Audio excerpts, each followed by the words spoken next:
Now then, we'll take some Van Dyke brown, little dark sienna. We'll just do it on the fan brush here.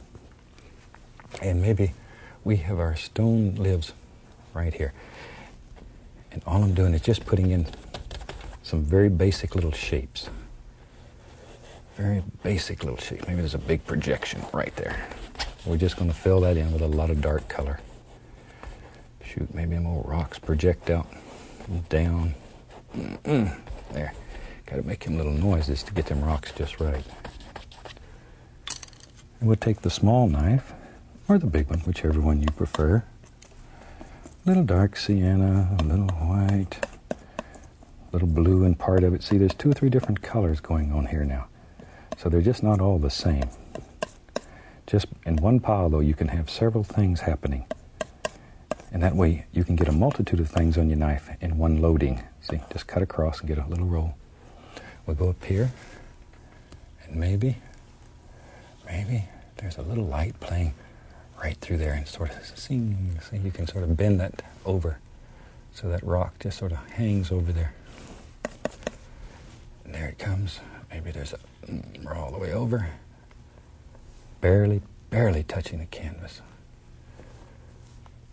There.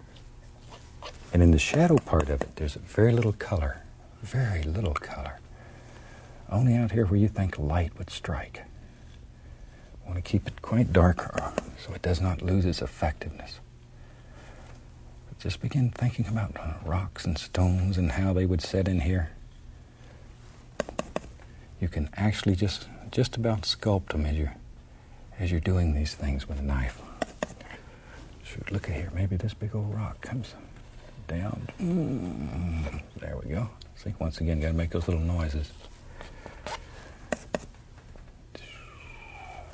Something like so.